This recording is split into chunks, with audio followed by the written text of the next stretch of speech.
Unmasking അനോമലീസിൻ്റെ പുതിയൊരു വീഡിയോയിലേക്ക് എല്ലാവർക്കും സ്വാഗതം. നമ്മൾ കേരളത്തിൽ കഴിഞ്ഞൊരു ഒരു 1.5-2 പതിറ്റാണ്ട്, ഒരു 10 വർഷത്തിൻ്റെ ഉള്ളിൽ നിരന്തരമായി കേൾക്കുന്ന ഒന്നാണ് കേരളത്തിലെ മതസൗഹാർദ്ദ അന്തരീക്ഷത്തിന് കോട്ടം വരുത്തിയത്. ആ കേരളത്തിലെ നല്ലൊരു മതസൗഹാർദ്ദ അന്തരീക്ഷം തകർത്തത് മുസ്ലിം പ്രബോധകരാണ്. മുസ്ലിം പ്രബോധകർ മതതാരതമ്യ വിഷയങ്ങൾ കൈകാര്യം ചെയ്യാൻ തുടങ്ങിയത് മുതലാണ്. അതല്ലെങ്കിൽ മുസ്ലിം പ്രബോധകർ മറ്റു മതങ്ങളുടെ, ഹൈന്ദവ മതങ്ങളുടെ ഗ്രന്ഥങ്ങൾ, ക്രൈസ്തവ മതഗ്രന്ഥങ്ങളെല്ലാം ഉദ്ധരിച്ചു കൊണ്ടുള്ള അവരുടെ പ്രബോധന പ്രവർത്തനങ്ങളാണ് കേരളത്തിൻ്റെ മതാന്തരീക്ഷം തകർത്തത് എന്ന വ്യാപകമായൊരു പ്രചരണം. അത് അവർ മുസ്ലിങ്ങൾ മതം മാറ്റത്തിന് ഉപയോഗിക്കുന്നു, കേരളത്തിൽ അന്തരീക്ഷം തകർത്തു. പ്രത്യേകിച്ച് ഇപ്പോൾ എം അക്ബറിനെ പോലെയുള്ള മതതാരതമ്യ പണ്ഡിതന്മാരെല്ലാം അവരുടെ തുറന്ന സ്നേഹ സംവാദങ്ങൾ, അത്തരം പ്രോഗ്രാമുകൾ, മുസ്ലിം ഭാഗത്തു നിന്നുള്ള പണ്ഡിതന്മാരുടെ ക്രൈസ്തവ ഹൈന്ദവ മതങ്ങളുമായി ബന്ധപ്പെട്ട എഴുത്തുകൾ, ചർച്ചകൾ, ഇവയെല്ലാം കേരളത്തിൽ മതത്തിൻ്റെ നല്ലൊരു ഹിന്ദു മുസ്ലിം ക്രിസ്ത്യൻ ഐക്യം തകർത്തതാണ് എന്നുള്ളൊരു വ്യാപകമായ പ്രചരണം. ഇതൊന്ന് പരിശോധിക്കുക എന്നുള്ള നിലക്കാണ് നമ്മൾ ഇന്നത്തെ ഒരു വിഷയം എന്നുള്ള നിലക്ക് ചർച്ചയ്ക്കെടുക്കുന്നത്. അപ്പോൾ നമ്മൾ കേരളത്തിൻ്റെ ഒരു സുവർണ കാലഘട്ടം എന്ന് നമുക്ക് പറയാവുന്നത് ഒരു 15-ാം നൂറ്റാണ്ടിന് മുമ്പുള്ള കാലഘട്ടമാണ്. കേരളം എന്നും ഒരു ഇൻക്ലൂസീവായ സ്റ്റേറ്റാണ്. സ്റ്റേറ്റ് എന്ന് പറയുന്ന ഒരു രാജ്യം ഒരു വളരെ ഇൻക്ലൂസീവായ രൂപത്തിലുള്ള, കാരണം ഇപ്പോൾ ക്രിസ്തുവിന് മുമ്പ് തന്നെ ഇവിടെ ജൂതന്മാരുണ്ടായിരുന്നു, ജൂത സെറ്റിൽമെൻറ്റുകൾ ഉണ്ടായിരുന്നു. ആ ജൂതന്മാരെ സ്വീകരിച്ച ഒരു പാരമ്പര്യം നമുക്കുണ്ട്. അവിടെ കേരളത്തിൽ ഇന്നും അതിൻ്റെ ശേഷിപ്പുകൾ നമുക്ക് കാണാൻ കഴിയും. ഇപ്പോൾ കൊച്ചിയിൽ, മട്ടാഞ്ചേരിയിൽ, പറവൂർ ഭാഗത്തൊക്കെയുള്ള ജൂത സിനഗോഗുകൾ നമ്മൾക്ക് കാണാം. ഇവിടെ ഒരു കാലത്ത് ജൂത സെമിത്തേരികൾ അവിടെ ഉണ്ട്. ഒരു കാലത്തുണ്ടായിരുന്ന ഒരു ജൂത സെറ്റിൽമെൻറ്റുകളുടെ ഒരു ശേഷിപ്പുകൾ നമുക്ക് നേർക്കുനേരെ കാണാവുന്നതാണ്. അതേപോലെ തന്നെ ഏകദേശം നമ്മൾ എഴുതപ്പെട്ട ചരിത്രങ്ങൾ പ്രകാരം ഇപ്പോൾ പഴയ മുസ്ലിസ് എന്ന് പറയുന്ന കൊടുങ്ങല്ലൂരിൽ ക്രിസ്താബ്ദം 52-ലാണ് യേശു ക്രിസ്തുവിൻ്റെ ശിഷ്യൻ എന്നറിയപ്പെടുന്ന മാർത്തോമ വരുന്നത്. തോമാശ്ലീഹ വരികയും അങ്ങനെ ഇവിടെ ഉണ്ടായിരുന്ന ഹൈന്ദവ സമൂഹത്തിൽ ഒരുപാട് പേര് തോമാശ്ലീഹയിൽ വിശ്വസിച്ച് ക്രൈസ്തവ മതം സ്വീകരിക്കുകയും ചെയ്ത് ഇവിടെ ക്രിസ്ത്യാനികൾ ഉണ്ടാവുകയും ആ ക്രിസ്ത്യാനികളും ഹിന്ദുക്കളും എല്ലാം ഇവിടെ ഒരുമിച്ച് ജീവിക്കുകയും ചെയ്തിരുന്ന ഒരു കാലം. അങ്ങനെ പിന്നീട് മുഹമ്മദ് നബി സല്ലല്ലാഹു അലൈഹി വസല്ലം മക്കയിൽ ഒരു പ്രവാചകനായി വരികയും ആ പ്രവാചകൻ്റെ വാർത്തകൾ ഇവിടെ കേരളത്തിലേക്ക് വരികയും ഇവിടെ നിന്ന് ചേരമാൻ പെരുമാളെന്ന് ഇവിടുത്തെ ഒരു രാജാവ് പോയി ഇസ്ലാം സ്വീകരിക്കുക എന്നൊക്കെ പറയുന്നവർ നമുക്കറിയാം. എന്തായിരുന്നാലും ഇപ്പോൾ കേരളത്തിൽ ഇന്ത്യയിലെ തന്നെ ആദ്യത്തെ പള്ളി എന്നറിയപ്പെടുന്ന കൊടുങ്ങല്ലൂരിലെ ചേരമാൻ ജുമാ മസ്ജിദ്, അവിടെ എഴുതി വെച്ച അവിടെ ഫലകത്തിലെ വർഷം പ്രകാരം ക്രിസ്താബ്ദം 628-ലാണ് അവിടെ ആ പള്ളി സ്ഥാപിച്ച് എന്നുള്ളതാണ്. അഥവാ പ്രവാചകൻ സല്ലല്ലാഹു അലൈഹി വസല്ലം ജീവിച്ചിരിക്കുന്ന സമയത്ത് തന്നെ ഇവിടെ പള്ളി സ്ഥാപിച്ചു എന്ന രൂപത്തിലാണ്. ഇനി ആ ചരിത്രം എത്രത്തോളം സത്യമാണെന്നുള്ള സംശയങ്ങളുണ്ടെങ്കിലും എന്തായിരുന്നാലും ഒരു 7-ാം നൂറ്റാണ്ടിലോ അതല്ലെങ്കിൽ ഒരു 8-9 നൂറ്റാണ്ടുകളിലായിട്ട് എങ്ങനെയായാലും ഇസ്ലാം കേരളത്തിലേക്ക് വന്നിട്ടുണ്ട് എന്നുള്ളതാണ് നമുക്ക് ഇവിടുത്തെ അത്തരം ആർക്കൈവ്സുകളെല്ലാം പരിശോധിക്കുമ്പോൾ നമുക്ക് മനസ്സിലാവും. അപ്പോൾ ആ സമയങ്ങളിലെല്ലാം ഇവിടെ ഒരു ക്രിസ്ത്യൻ സമുദായവും അതേപോലെ തന്നെ മുസ്ലിം സമുദായം, ഇവിടുത്തെ ഹിന്ദു ജനതയും എല്ലാം വളരെ ഐക്യത്തോടുകൂടി നല്ലൊരു കമ്മ്യൂണൽ ഹാർമണിയോടുകൂടി ജീവിച്ച് പോന്നിരുന്ന ഒരു നാടായിരുന്നു കേരളം. പക്ഷേ അത് 15-ാം നൂറ്റാണ്ടിൻ്റെ അവസാനം വരെ മാത്രമേ അത് നിലനിന്നിട്ടുള്ളൂ എന്ന് നമുക്ക് കാണാൻ കഴിയും. എന്തായിരുന്നു കേരളത്തിലെ സവിശേഷമായ ഈ ഒരു സാഹചര്യത്തെ, മതങ്ങളെല്ലാം വളരെ ഇൻക്ലൂസീവായി താമസിച്ചിരുന്ന ഒരു കമ്മ്യൂണൽ ഹാർമണി തകർക്കുന്നത് എങ്ങനെയാണ് എന്നുള്ളതാണ് നമ്മളൊന്ന് പരിശോധിക്കേണ്ടത്. അത് പരിശോധിക്കുമ്പോൾ നമുക്ക് മനസ്സിലാവുന്ന ചില സംഗതികളുണ്ട്. ഇപ്പോൾ കുറച്ചും കൂടി പിന്നിലേക്ക് നമ്മൾ പോയാൽ, ഇപ്പോൾ യൂറോപ്യൻ ഒരു കുരിശ് യുദ്ധമൊക്കെ നടക്കുന്ന സമയം, കുരിശ് യുദ്ധങ്ങൾ സത്യത്തിൽ ജെറുസലേം, വാഗ്ദത്ത ഭൂമിയായ മസ്ജിദുൽ അക്സ അടങ്ങുന്ന ജെറുസലേം പിടിച്ചടക്കാൻ വേണ്ടി ക്രൈസ്തവ ഭാഗത്തു നിന്നുണ്ടായ വളരെ ക്രൂരമായ, വന്യമായ, മാരകമായ യുദ്ധങ്ങളായിരുന്നു. മുസ്ലിം നാടുകളിലേക്ക് ഇരച്ചു കയറിക്കൊണ്ടുള്ള യുദ്ധങ്ങൾ. അത് ഒരു ഘട്ടത്തിൽ അത് പിടിച്ചടക്കുകയും പിന്നീട് സലാഹുദ്ദീൻ അയ്യൂബി അത് തിരിച്ചു പിടിക്കുകയും ഒക്കെ ചെയ്ത യുദ്ധങ്ങളുടെ കഥകൾ നമുക്കറിയാം. ഈ കുരിശ് യുദ്ധങ്ങളൊക്കെ നടന്നുകൊണ്ടിരിക്കുന്ന സമയത്ത്, ആ സമയത്ത് മുസ്ലിങ്ങളുടെ കയ്യിലേക്ക് വന്ന ജെറുസലേം, മുസ്ലിം ഭരണാധികാരികളുടെ കീഴിലുള്ള ജെറുസലേം എന്ന പ്രദേശം പിടിച്ചടക്കുന്നതിന് വേണ്ടിയിട്ട് എഴുതപ്പെട്ട ഒരുപാട് സാഹിത്യങ്ങളുണ്ട്. ഇപ്പോൾ റീകവറി ഓഫ് ഹോളി ലാൻഡ് എന്ന് പറയുന്ന ഒരുപാട് ട്രീറ്റീസ്, ഇപ്പോൾ 12-13 നൂറ്റാണ്ടുകളിൽ ഏകദേശം 30ഓളം അത്തരം ട്രീറ്റീസുകൾ എഴുതപ്പെട്ടതായിട്ട് നമ്മൾക്ക് കാണാൻ കഴിയും. അപ്പോൾ ഈ ട്രീറ്റീസ് എന്താണെന്ന് വെച്ചാൽ അന്നത്തെ പോപ്പാണ് അന്നത്തെ ഏറ്റവും വലിയ പവർ. ഇന്ന് നമ്മൾ ലോകത്തെ ഏറ്റവും വലിയ അധികാരി ആരാന്ന് ചോദിച്ചാൽ നമ്മൾ അമേരിക്കൻ പ്രസിഡൻ്റ് എന്നൊക്കെ പറയുന്ന പോലെ ഏത് രാജ്യത്തേക്കും കടന്നു കയറാനും അധിനിവേശം നടത്താനും എല്ലാത്തിനും ശക്തിയുള്ള, ശേഷിയുള്ള, അധികാരമുള്ള ഒരാളായിട്ട് അന്ന് ലോകത്തുണ്ടായിരുന്ന ഒരു ശക്തിയായിരുന്നു പോപ്പ് എന്നുള്ളത്, മാർപ്പാപ്പ. പിന്നെ പോപ്പിന് എങ്ങനെയൊക്കെ നമുക്ക് ഈ വാഗ്ദത്ത ഭൂമി, ഈ ഹോളി ലാൻഡ് നമുക്ക് തിരിച്ചു പിടിക്കാം എന്നതിൻ്റെ ആശയങ്ങൾ പറഞ്ഞു കൊടുക്കുന്നതാണ് ഈ സാഹിത്യങ്ങൾ, റീകവറി ഓഫ് ഹോളി ലാൻഡുമായി അടങ്ങിയ സാഹിത്യങ്ങൾ എന്നുള്ളത്. അതിൽ വളരെ പ്രധാനപ്പെട്ട ഒരു പുസ്തകമാണ് the book of the secrets of the faithful of the cross എന്ന മരീനോ സാനിഡു എന്ന് പറഞ്ഞ ആൾ എഴുതിയ ഒരു ജിയോഗ്രാഫറാണ് അദ്ദേഹം ഇത് എഴുതുന്നത് 1300 AD 1300. AD 1300 മുതൽ AD 1322 വരെ ഏകദേശം 22 വർഷം എടുത്തിട്ട് 3 പാർട്ടായിട്ട് 3 പുസ്തകങ്ങളായിട്ട് എഴുതിയതാണ് മരീനോ സാനിഡു എന്ന ആളുടെ ഈ പുസ്തകം. അതിൻ്റെ പേര് തന്നെ the book of the secrets of the faithful of the cross, കുരിശിൽ വിശ്വസിക്കുന്നവരുടെ രഹസ്യ പുസ്തകം എന്നുള്ളതാണ്. കുരിശിൽ വിശ്വസിക്കുന്ന ആളുടെ രഹസ്യ പുസ്തകം. ഇദ്ദേഹം എഴുതിയിട്ട് അന്നത്തെ പോപ്പ് ക്ലെമൻ്റ് അഞ്ചാമനാണ് ആദ്യത്തെ കോപ്പി കൊടുക്കുന്നത്. പിന്നീട് അദ്ദേഹത്തിൻ്റെ മരണശേഷം പിന്നീട് പോപ്പായി വന്ന പോപ്പ് ജോൺ 22 ഇതിൻ്റെ മുഴുവൻ കോപ്പി, 3 ബുക്കും അടങ്ങുന്ന മുഴുവൻ കോപ്പികളും ഇദ്ദേഹം കൈമാറുന്നത്. ഈ ബുക്ക് ഞാനിവിടെ പ്രത്യേകമായിട്ട് പറയാൻ കാരണം ഈ പുസ്തകത്തിൽ ഇദ്ദേഹം ഇത് പറയാണ് എങ്ങനെയാണ് നമുക്ക് ഈ വാഗ്ദത്ത ഭൂമി തിരിച്ചു പിടിക്കാൻ കഴിയുക എന്നുള്ളത്. അത് ഈ കുരിശുയുദ്ധ പടയാളികൾക്ക് കടന്നു കയറിക്കൊണ്ട് ആക്രമിച്ച് നമ്മളെങ്ങനെ മുസ്ലിം രാജ്യത്തെ കീഴടക്കും എന്ന്, മുസ്ലിം ഖിലാഫത്തിനെ കീഴടക്കിക്കൊണ്ട് നമുക്കെങ്ങനെ ഈ ജെറുസലേം പിടിച്ചടക്കാം എന്നതിൻ്റെ ആശയങ്ങളാണ് പറയുന്നത്. അപ്പോൾ ഇത് പറയുന്ന ഭാഗത്ത് ഇദ്ദേഹത്തിൻ്റെ 1ാമത്തെ ചാപ്റ്ററിൽ തന്നെ പറയുന്നുണ്ട്, മുസ്ലിം ഖലീഫയുടെ അല്ലെങ്കിൽ മുസ്ലിം സുൽത്താൻ്റെ ഏറ്റവും വലിയ സ്ട്രെങ്ത്ത് എന്നുള്ളത് അദ്ദേഹത്തിൻ്റെ സമ്പത്താണ്. ആ സാമ്പത്തിക സ്രോതസ്സിനെ കട്ട് ചെയ്തുകൊണ്ടാണ് അദ്ദേഹത്തെ നമ്മൾ കീഴടക്കേണ്ടത് എന്നൊരാശയം ഇയാൾ പറയുന്നുണ്ട്. എന്നിട്ട് അദ്ദേഹം പറയുകയാണ്, മുസ്ലിം സുൽത്താൻ്റെ സാമ്പത്തിക സ്രോതസ്സിൽ ഏറ്റവും പ്രധാനപ്പെട്ടത് സ്പൈസസ് ട്രേഡിൽ നിന്നുള്ള വരുമാനമാണ്. സ്പൈസസിൻ്റെ ട്രേഡ്. ആ സ്പൈസസിൻ്റെ ട്രേഡ് നടക്കുന്നത് ഇന്ത്യയിൽ നിന്നാണ്. അവിടെ മലബാർ എന്ന് പേരുള്ള ഒരു പോർട്ടുണ്ട്.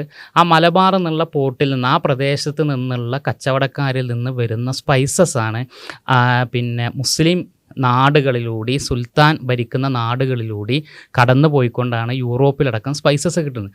അതിൻ്റെ വൻതോതിലുള്ള ലാഭത്തിൽ നിന്നാണ് അദ്ദേഹത്തിൻ്റെ പ്രധാനമായ സാമ്പത്തിക സ്രോതസ്സ്. ആ സാമ്പത്തിക സ്രോതസ്സ് കട്ട് ചെയ്താൽ, അത് തടയാൻ പറ്റിയാൽ, അത് നമ്മൾക്ക് പിടിച്ചടക്കാൻ പറ്റിയാൽ ആ മുസ്ലിം സുൽത്താൻ വീക്കാവും, അദ്ദേഹം ദുർബലനാകും. അദ്ദേഹം ദുർബലനാകുന്ന ഒരു സമയം നോക്കിയിട്ട് നമുക്ക് അദ്ദേഹത്തെ അറ്റാക്ക് ചെയ്യാൻ എളുപ്പമാവും. അങ്ങനെ നമുക്കത് പിടിച്ചെടുക്കാം എന്നതാണ് ഈ പുസ്തകത്തിൻ്റെ ആകെ തുകയായിട്ടുള്ള ഒരു ആശയം എന്ന് പറയുന്നത്. നമ്മൾ ആലോചിച്ച് നോക്കണം, ക്രിസ്താബ്ദം 1300 തുടക്കത്തിലാണ് ഇത് എഴുതുന്നത്. ഇതിൽ മലബാർ എന്നുള്ള പോർട്ടിന് മഹബാർ എന്നാണ് പറയുന്നത്, MAHBAR എന്നാണ്, അതാണ് മലബാർ എന്നുള്ളത്.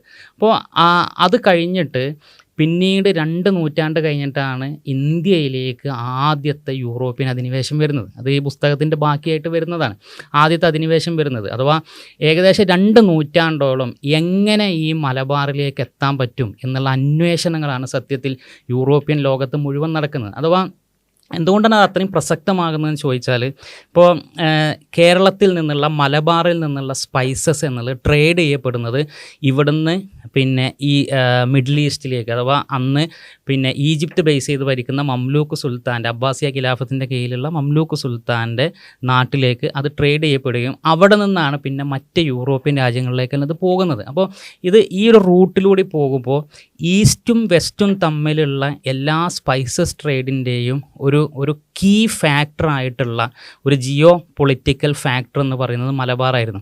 ആ ജിയോ പൊളിറ്റിക്കൽ ഫാക്ടറായിട്ടുള്ള മലബാറായിരുന്നു ഈ യൂറോപ്പിൻ്റെ മുഴുവൻ ഫോക്കസ് എന്ന് പറയുന്നത്. കാരണം എന്തിനാണെന്ന് വെച്ചാൽ അത് ആ ഫോക്കസ് ചെയ്യുന്നത് എന്തിനാണെന്ന് വെച്ചാൽ അത് ഹോളി ലാൻഡ് ജെറുസലേം പിടിച്ചെടുക്കുക, മുസ്ലിം ഖിലാഫത്ത് തകർക്കുക എന്നുള്ള ലക്ഷ്യത്തിന് വേണ്ടിയിട്ടായിരുന്നു.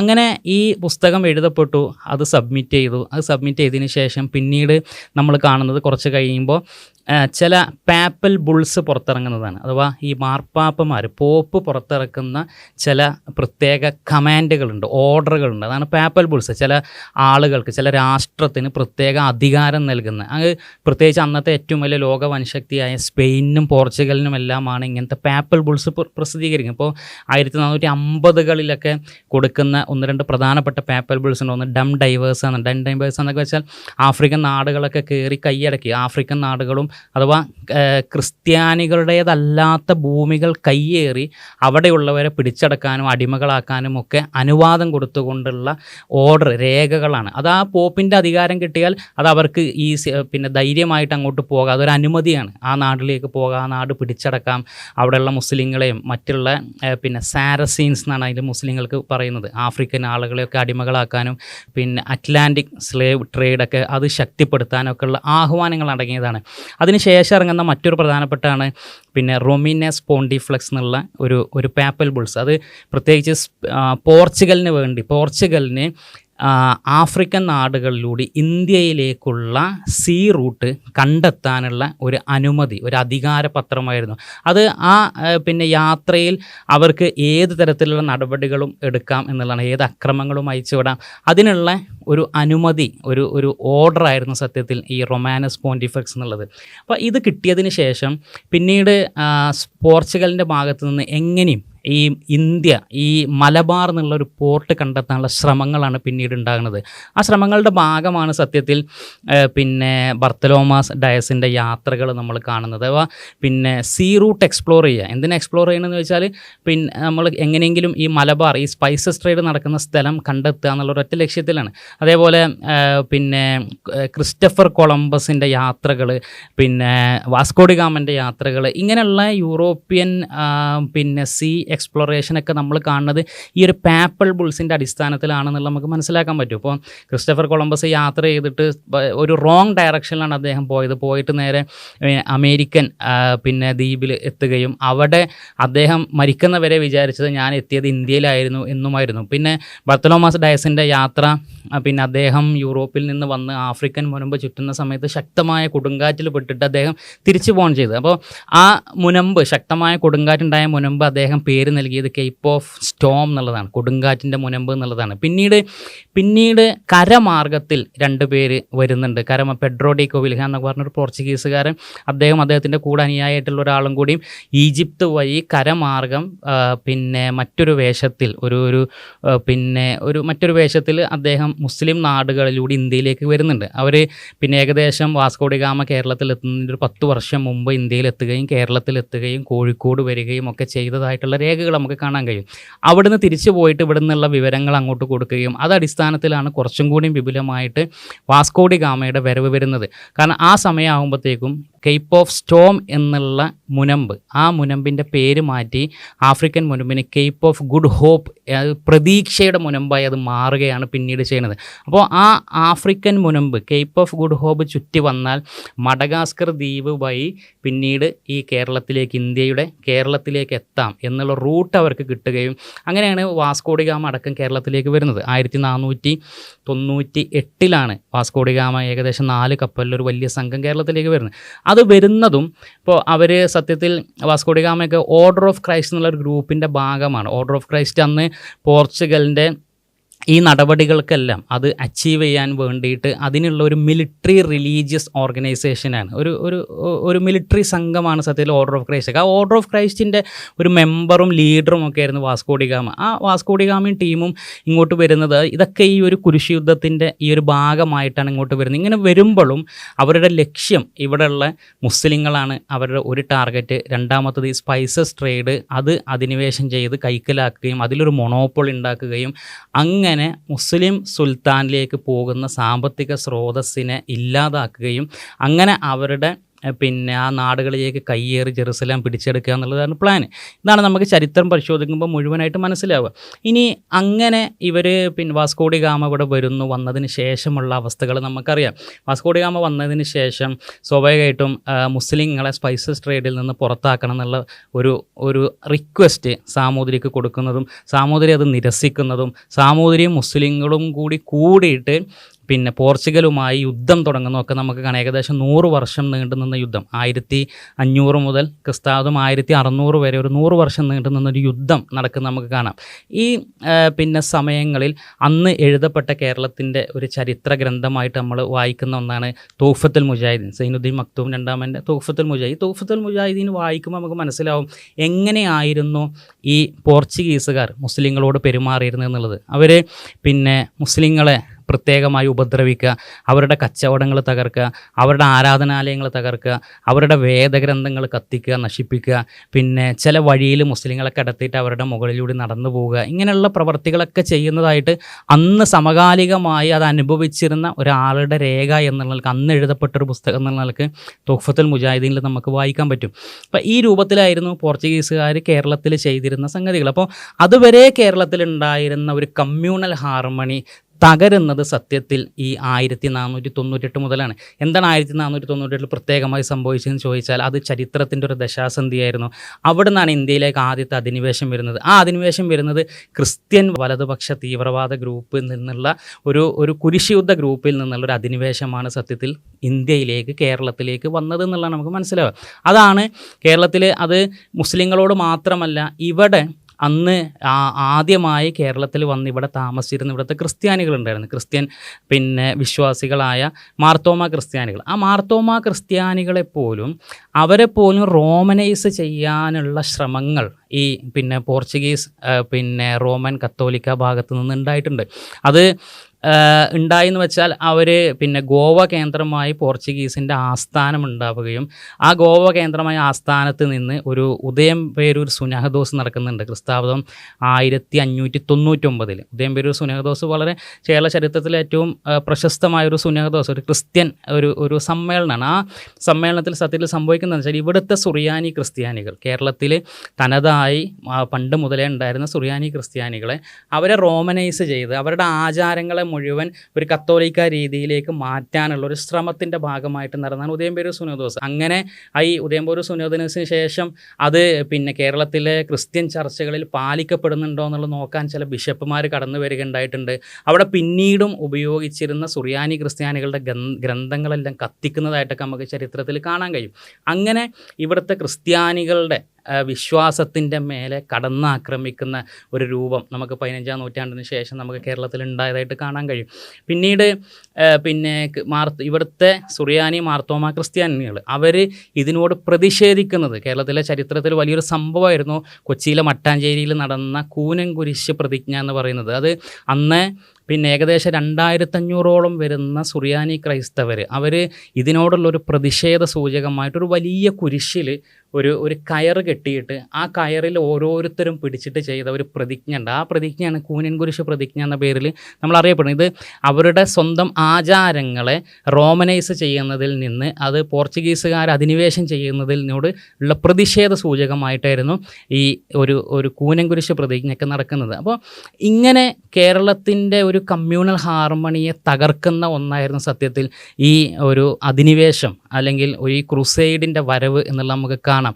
അതിനുശേഷം സ്വാഭാവികമായിട്ടും സ്പൈസസ് ട്രേഡിൻ്റെ മൊണോപ്പൊളി അത് പോർച്ചുഗലിലേക്ക് പോവുകയും, ഇപ്പോൾ ഈ പുസ്തകത്തിൽ ഇവർ എഴുതിയതുപോലെ തന്നെ ഒരു 200 വർഷം മുമ്പ് ഇവർ പ്ലാൻ ചെയ്ത ഒരു പദ്ധതി അത് അതേപോലെ നടപ്പിലാകുന്നത് നമ്മൾ കാണും. സ്വാഭാവികമായിട്ടും മിഡിൽ ഈസ്റ്റ് വഴിയുള്ള സ്പൈസസ് ട്രേഡ് ഇല്ലാതാവുകയും മംലൂക്ക് സുൽത്താൻ ഈ സാമ്പത്തിക സ്രോതസ് ഇല്ലാതാകുന്നതോടുകൂടി അവർ തകരുകയും പിന്നീട് ആ രൂപത്തിൽ പിന്നെ നേവൽ വാറുകൾ സമുദ്രത്തിലുള്ള യുദ്ധങ്ങൾ നടക്കുകയും ആ യുദ്ധത്തിൽ പിന്നെ ഈ അബ്ബാസിയ ഖിലാഫത്തിൽ മംലൂക്ക് സുൽത്താന്മാർ പരാജയപ്പെടുന്നതൊക്കെ നമുക്ക് കാണാം. ആ സമയത്ത് ശരിക്ക് പിന്നെ അന്ന് സുൽത്താൻ്റെ അടുത്തേക്ക് ഒരു ക്രിസ്താബ്ദം 1506-7 കാലങ്ങളിൽ അന്ന് സാമൂതിരി രാജാവ് മുസ്ലിം കച്ചവടക്കാരെ ഈ മംലൂക്ക് സുൽത്താൻ്റെ അടുത്തേക്ക് പറഞ്ഞയക്കുന്നുണ്ട്. അവർ അവിടെ പോയിട്ട് പരാതി ബോധിപ്പിക്കുന്നുണ്ട്, ഈ പോർച്ചുഗീസുകാരിൽ ഞങ്ങൾക്ക് വലിയ അക്രമങ്ങൾ നേരിടുന്നുണ്ട്, ഞങ്ങളുടെ സ്പൈസസ് ട്രേഡ് അവർ തകർത്തുകൊണ്ടിരിക്കുന്നുണ്ട് എന്നൊക്കെ പരാതി ബോധിപ്പിക്കുന്നത് നമ്മൾക്ക് കാണാൻ കഴിയും. അതേ കാലയളവിൽ തന്നെയാണ് ഏകദേശം ക്രിസ്താബ്ദം 1502 വാസ്കോഡി ഗാമ ഇവിടുന്ന് ഹജ്ജിന് പോയി തിരിച്ചു വരുന്ന ഒരു കപ്പൽ ഏകദേശം 400ഓളം മുസ്ലിം സ്ത്രീകളും കുട്ടികളും എല്ലാം അടങ്ങുന്ന കുടുംബങ്ങളടങ്ങുന്ന 400ഓളം പേരുള്ള ഒരു കപ്പൽ അത് കരയിലെത്തുന്നതിൻ്റെ മുമ്പ് കടലിൽ വെച്ച് പച്ചക്ക് കത്തിക്കുന്നത്, തീ കൊളുത്തി പച്ചക്ക് കത്തിക്കുന്നതെല്ലാം നമുക്ക് കാണാൻ കഴിയും. അപ്പോൾ ഈ രൂപത്തിൽ മുസ്ലിങ്ങളോട് കടുത്ത ക്രൂരത കാണിക്കുന്ന ഒരു പ്രവൃത്തിയെല്ലാം ആരംഭിക്കുന്ന ആ സമയത്താണ്. അങ്ങനെ ഒരു യുദ്ധം അരങ്ങേറുന്നുണ്ട്. ആ യുദ്ധത്തിൽ സുൽത്താൻ കേരളത്തിനെ സഹായിക്കുന്നുണ്ട്. സാമൂതിരിയുടെ ആവശ്യപ്രകാരം ഈജിപ്തിൽ നിന്ന് മംലൂക്ക് സുൽത്താൻ ജിദ്ദയിലെ ഗവർണറോട് ആവശ്യപ്പെട്ടുകൊണ്ട് ജിദ്ദയിൽ നിന്നുള്ള ഒരു കപ്പൽ സംഘവും കേരളത്തിൽ നിന്നുള്ള സാമൂതിരിൻ്റെയും കുഞ്ഞാലി മരക്കാരൻ്റെയും ഒക്കെ കൂടെ ഒരുമിച്ചുള്ള ഒരു സംഘവും കൂടി കടലിൽ വെച്ച് വലിയൊരു യുദ്ധം, ആദ്യത്തെ യുദ്ധം ഒക്കെ നടക്കുന്നുണ്ട്. ആ യുദ്ധത്തിൽ പോർച്ചുഗീസ് വൈസ്രോയുടെ മകൻ പരാജയപ്പെടുന്നുണ്ട്. ബാറ്റിൽ ഓഫ് ഷൗൾ യുദ്ധം എന്ന പേരിൽ അറിയപ്പെടുന്നു. പക്ഷേ അതിനുശേഷം പിന്നീട് നിരന്തരം പരാജയങ്ങൾ ഉണ്ടാകുന്നു. അത് ഏകദേശം 100 വർഷത്തോളം പോർച്ചുഗീസുമായി യുദ്ധം നിലനിൽക്കുകയും അവസാനം കേരളത്തിൽ നിന്ന് ഉള്ള ആളുകൾ പരാജയപ്പെടുകയുമാണ് ചെയ്യുന്നതായിട്ട് നമുക്ക് കാണാൻ കഴിയും. അപ്പോൾ ഇത് ഇങ്ങനെ തുടർന്ന് പോരുന്നു. പിന്നെ പോർച്ചുഗീസ് മാറി മറ്റ് പല ഫ്രഞ്ച് അധിനിവേശം വരുന്നു, ബ്രിട്ടീഷ് അധിനിവേശം വരുന്ന കാലത്ത് 19-ാം നൂറ്റാണ്ടിൽ എഴുതപ്പെട്ട ഒരു ഗ്രന്ഥമാണ് ജോൺ മില്ലിൻ്റെ ദ ഹിസ്റ്ററി ഓഫ് ഇന്ത്യ എന്നുള്ളത്. ഹിസ്റ്ററി ഓഫ് ഇന്ത്യ സത്യത്തിൽ അന്നേ വരെ ഉണ്ടായിരുന്ന അല്ലെങ്കിൽ ഒരു കുറച്ചും കൂടി അക്കാദമികമായി എഴുതപ്പെട്ട ഒരു ചരിത്രം, ഇന്ത്യയുടെ ഒരു ചരിത്ര ഗ്രന്ഥമാണ്. ആ ചരിത്ര ഗ്രന്ഥത്തിൽ ഇന്ത്യയെ നമ്മൾ അന്നേ വരെ അറിയാത്ത രൂപത്തിലുള്ള ഒരു സ്ട്രക്ചറിലാണ് ആ ഹിസ്റ്ററി ഓഫ് ഇന്ത്യയിൽ ഇന്ത്യയെ അവതരിപ്പിക്കുന്നത്. ആ അവതരിപ്പിക്കുന്ന രീതി എന്ന് വെച്ചാൽ അത് ancient India, medieval India, modern India എന്നുള്ളത് അതൊരു ഹിന്ദു ഇന്ത്യ, മുസ്ലിം ഇന്ത്യ, ബ്രിട്ടീഷ് ഇന്ത്യ എന്ന രൂപത്തിൽ അവതരിപ്പിക്കുന്നത് നമുക്ക് കാണാം. അത് അവിടുന്ന് അങ്ങോട്ട് ഇവിടെ ഒരു ഹിന്ദു ഇന്ത്യ ഉണ്ടായിരുന്നു. അത് മുസ്ലിം അധിനിവേശർ വന്നിട്ട് അതൊരു മുസ്ലിം ഇന്ത്യയാക്കി മാറ്റി, ഒരു മുഗൾ ഇന്ത്യയാക്കി മാറ്റി. പിന്നീട് അവരിൽ നിന്നാണ് ഒരു ബ്രിട്ടീഷ് ഇന്ത്യ, ഒരു ഇന്ത്യയെ മോഡേണൈസ് ചെയ്യുന്ന രൂപത്തിലൊരു ബ്രിട്ടീഷ് ഇന്ത്യ വന്നത് എന്ന് സ്ഥാപിക്കുന്ന രൂപത്തിലുള്ള ഒരു അക്കാദമികമായ ഗ്രന്ഥം ഇന്നും അവിടുന്ന് അങ്ങോട്ട് തുടങ്ങി യൂണിവേഴ്സിറ്റികളിലും മുഴുവൻ പഠനങ്ങളിലും അക്കാദമിക രചനകളിലും എല്ലാം നമ്മളൊരു ഫൗണ്ടേഷനായിട്ട് ഉപയോഗിക്കുന്ന ഒരു ചരിത്ര ഗ്രന്ഥം സത്യത്തിൽ ഈ ഹിസ്റ്ററി ഓഫ് ഇന്ത്യയാണ്. അവിടുന്ന് ഹിന്ദു മുസ്ലിങ്ങൾ തമ്മിലുള്ളൊരു പോളറൈസേഷനൊക്കെ അവിടുന്ന് ആരംഭിക്കുകയാണ്. ഇതൊക്കെ ഈ അധിനിവേശത്തിൽ നിന്നുണ്ടായ ഒരു സംഗതിയാണ്. അപ്പോൾ നമ്മൾ ഏതെങ്കിലും കേരളത്തിലെ മതസൗഹാർദ്ദം എന്തുകൊണ്ട് തകർന്നു എന്ന് ചോദിക്കുമ്പോൾ അത് മുസ്ലിങ്ങൾ 4 സ്നേഹസംവാദം നടത്തിയത് കൊണ്ടാണ്, മതചർച്ചകൾ സംഘടിപ്പിച്ചുകൊണ്ടാണെന്നൊക്കെ പറയുമ്പോൾ നമ്മൾ ചരിത്രപരമായ വസ്തുതകൾ മറന്നുകൊണ്ടാകരുത് സംസാരിക്കുന്നത് എന്നുള്ളതാണ് സ്നേഹപൂർവ്വം ഉണർത്താനുള്ളത്. ഒരിക്കലും ഒരു മതവും വർഗീയതയോ തീവ്രവാദവും ഭീകരവാദവും പ്രോത്സാഹിപ്പിക്കില്ല. അങ്ങനെയാണ് മുസ്ലിങ്ങളെല്ലാവരും വിശ്വസിക്കുന്നത്. പക്ഷേ എല്ലാ മതത്തിൽ നിന്നും ആ മതത്തിൻ്റെ വചനങ്ങളെ ഡിസ്റ്റോർട്ട് ചെയ്തുകൊണ്ട് അല്ലെങ്കിൽ ഏതെങ്കിലും സ്വന്തം താല്പര്യങ്ങൾക്ക് വേണ്ടി ഒരു തീവ്ര വലതുപക്ഷത്തേക്ക് പോകുന്നത് എല്ലാ മതത്തിൽ നിന്നുണ്ടാവും. അതിനെ ആരും, യഥാർത്ഥ മതവിശ്വാസികൾ, കേരളത്തിലെ ക്രൈസ്തവരോ ഹിന്ദുക്കളോ മുസ്ലിങ്ങളോ ആരും തന്നെ അതിനെ സപ്പോർട്ട് ചെയ്യുന്നില്ല. പക്ഷേ എല്ലാ മതത്തിൽ നിന്നും അങ്ങനെ ഉണ്ടാകുന്നുണ്ട്. കേരളത്തിലെ ഏറ്റവും വലിയ ഭീകരാക്രമണം ഏതായിരുന്നു എന്ന് ചോദിച്ചാൽ അത് കളമശ്ശേരിയിലെ ക്രൈസ്തവ പരിപാടിയിലേക്ക് ബോംബ് എറിഞ്ഞ ഒരു മാർട്ടിൻ എന്ന ആളാണ്. കേരളത്തിലെ 8-9 ആൾ മരിച്ച ഏറ്റവും വലിയ ഭീകരാക്രമണം. പക്ഷേ അത് ബൈബിളിൽ നിന്ന് പ്രചോദനമായിക്കൊണ്ട് മാർട്ടിൻ ചെയ്തതാണ് എന്നുള്ളത് മുസ്ലിങ്ങളാരും അത് പറയാറില്ല. അപ്പോൾ അത് മതത്തിൻ്റെ പേരിലല്ല സത്യത്തിൽ തീവ്രവാദവും ഭീകരവാദവും വർഗീയതയും ഒന്നും നടക്കുന്നത്.